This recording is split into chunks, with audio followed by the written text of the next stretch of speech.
Hi friends, நம்ம Vijay மல்லியோட upcoming serial எப்படி இருக்க போகுது அப்படிங்கிறத இந்த வீடியோவில் பார்க்க போகிறோம். நம்ம ராஜி என்ன சொல்கிறாங்க அப்படின்னு பார்த்தீங்கன்னா வந்துட்டு நான் பேச ஆரம்பிக்கணும், ஏதாவது ஒரு பண்ணுங்க ராஜி அப்படிங்கிற மாதிரி வந்துட்டு ரஞ்சிதா சொல்கிறாங்க. ஒன்ஸ் இது வந்து நான் ஒரு வாட்டி நான் பேசுனேன் அப்படின்னா ஆப்போசிட்டில் இருக்கிற பர்சன் பேசவே கூடாது, அந்த மாதிரி தான் நான் பண்ணுவேன் அப்படிங்கிற மாதிரி தான் ஒரு விஷயத்தையும் பண்ணியிருக்காங்க அப்படின்னே சொல்லலாம். ஸோ ரொம்ப நாளாக வந்துட்டு அரவிந்துக்கும் மல்லிக்கும் சம்மந்தம் இருக்குது அப்படிங்கிறது எப்படியாவது வந்து ரஞ்சிதா வந்துட்டு உங்கள் விஜய் அம்மா கிட்ட காமிச்சிடணும் அப்படிங்கிறதுக்காக நிறைய விஷயங்கள் வந்து அவங்க மனசளவில் வந்து பாதிச்சுட்டே இருந்தது.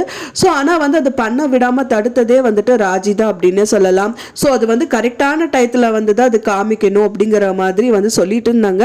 அதுக்கான சந்தர்ப்பம் தான் அமைஞ்சிருக்கு அப்படிங்கிற மாதிரி தான் இப்போ எபிசோட்ஸ் வந்து காமிச்சிட்டு இருக்காங்க. மெயினாக வந்து பார்த்தீங்க அப்படின்னா அரவிந்த் வந்து மல்லி அங்கே ட்ராப் பண்ணிட்டு அவங்க வீட்டில் ட்ராப் பண்ணிட்டு அங்கே வந்து கிளம்பிடுறாங்க அப்படின்னோடனே அப்பவும் சைலண்டாக இருந்தாலும் வந்துட்டு புலி பதுங்கிறதே பாயறதுக்கு தான் அப்படிங்கிற மாதிரியே நிறைய விஷயங்கள் பண்ணுறாங்க. மெயினாக வந்து பார்த்தீங்கன்னா மல்லி வந்து மயக்கம் போட்டு விழுந்துடுறாங்க. அவங்க கல்யாண ஆல்பம் வந்து அங்கே அன்னபூர்ணி அம்மா சென்ட் பண்ணது ஸ்டோர் ரூமில் வச்சிருக்கேன், இப்போ எடுத்துக்கோன்னு சொல்கிறாங்க. ஸோ அதை எடுக்க போகும்போது மயக்கம் போட்டு விழுந்துடுறாங்க. ரஞ்சிதாக்கு இவங்க என்ன பண்ணுறாங்க அப்படின்னே தெரியல. ஸோ என்னதான் நீங்கள் பண்ண போகிறீங்க அப்படின்னு சொல்கிறாங்க. நீ வான்னு சொல்லி அவங்க ஸ்டோர் ரூமில் கூட்டிகிட்டு போயிட்டு அண்ட் தென் மல்லி வந்து மயக்கம் போடுறது பார்த்தவொடனே இந்த மயக்க மருந்தெல்லாம் நான் தான் வந்து செட் பண்ணேன். ஸோ இதை பார்த்தவொடனே அதுக்குள்ளே வந்தாலே அவன் மயங்கி விழுகிற மாதிரி தான் நான் செட் பண்ணியிருந்தேன். ஸோ அதே மாதிரி அவன் மயங்கி விழுந்துட்டா அப்படிங்கிற மாதிரி சொல்கிறாங்க.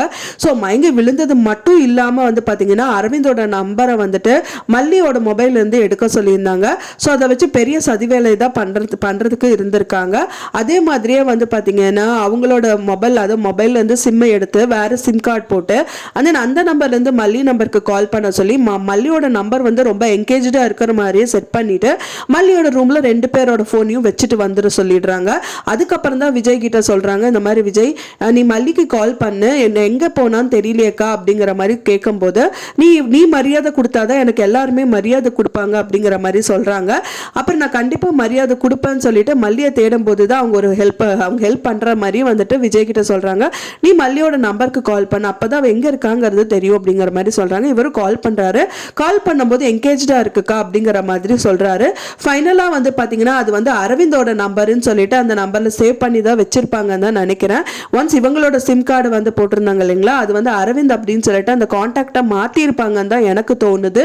ஏன்னா வந்து அரவிந்த் நம்பர் தான் வாங்க சொல்லியிருந்தாங்க. ஸோ அரவிந்த் நம்பர் அதுலேருந்து டெலீட் பண்ணிட்டு இவங்க போட்ட சிம் கார்டு நம்பரை வந்து அரவிந்த் அப்படிங்கிற நேமில் சேவ் பண்ணி வச்சிருப்பாங்கன்னு எனக்கு என்னமோ தோணுது. ஸோ அந்த மாதிரி ஏதாவது ஒரு விஷயங்கள் வந்து தான் பண்ணி மல்லியை வந்து மாட்டி விடணும் வசமா விஜய் கிட்ட அப்படின்னு சொல்லிட்டு ஏதாவது விஷயங்கள் பண்ணியிருப்பாங்க. விஜய் கிட்ட இருக்கிற ஒரே ஒரு கெட்ட புத்தி அப்படின்னு பார்த்தீங்க அப்படின்னா வந்துட்டு மல்லி கிட்ட நல்ல விதமாக தான் நடந்துக்கணும்னு நினைக்கிறாரு, அவரோட பாசமெல்லாம் காமிக்கணும்னு நினைக்கிறாரு. ஆனால் அவங்க இல்லாத போது எல்லாமே பண்ணுறாரே தவிர அவங்க அதாவது அவங்க ராஜி இருக்கும்போது ராஜிக்கு தான் வந்து ப்ரிஃபரன்ஸ் கொடுக்குறாங்க. ஆனால் மல்லி ஒன்றுமே இல்லை அப்படிங்கிற மாதிரி அவங்க கிட்ட வந்து நடந்துக்கிறாங்க. ரொம்ப கேவலமாக ட்ரீட் பண்ணுற மாதிரிலாம் இருக்குது அப்படின்னு எனக்கு தோணுது ஃப்ரெண்ட்ஸ். ஸோ அது மட்டும் இல்லாமல் வந்துட்டு இதுக்கான சொல்யூஷன் வந்து அரவிந்த் கிட்ட மட்டும்தான் இருக்குது. ஏன்னா அரவிந்த் வந்து மல்லி கிட்ட முதலே சொல்கிறாங்க, என்னோட கல்யாணத்துக்கு 2 பேருமே வந்துருங்க அப்படிங்கிற மாதிரி சொல்லியிருந்தாங்க. ஒன்ஸ் வந்து அரவிந்த் வந்து எனக்கு கல்யாணமே ஃபிக்ஸ் ஆயிடுச்சு, நீங்கள் ஏன் அப்படியெல்லாம் பேசுகிறீங்க, என்னையும் மல்லியும் ஏன் கம்பேர் பண்ணி பேசுகிறீங்கிற மாதிரி ஏதாவது ஒரு விஷயங்கள் வந்து நடந்தால் தான் நல்லாயிருக்கும்.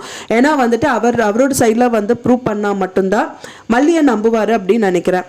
பண்ணி பார்க்கலாம் ஃப்ரெண்ட்ஸ் என்ன மாதிரி நடக்குது அப்படின்னு சொல்லிட்டு உங்களோட கமெண்ட்ஸ் எனக்கு மறக்காமல் ஷேர் பண்ணுங்கள். எப்படி நடந்தால் நல்லாயிருக்கும், எப்படி நடக்க போகுது நீங்கள் நினைக்கிறீங்க அப்படின்னு சொல்லிட்டு எனக்கு மறக்காமல் கமெண்ட்டில் ஷேர் பண்ணுங்கள். நான் சொன்ன இந்த தகவல் உங்களுக்கு பிடிச்சிருந்தா ஃப்ரெண்ட்ஸ் மறக்காமல் லைக் பண்ணுங்கள், ஷேர் பண்ணுங்கள், கமெண்ட் பண்ணுங்கள், சப்ஸ்கிரைப் பண்ணுங்கள். மேலும் இன்னொரு மல்லி சீரியல் அப்டேட்டோட நெக்ஸ்ட் மீட் பண்ணுறேன். தேங்க்ஸ் ஃபார் வாட்சிங் மை வீடியோ ஃப்ரெண்ட்ஸ். நெக்ஸ்ட் வீடியோவில் பார்க்கலாம்.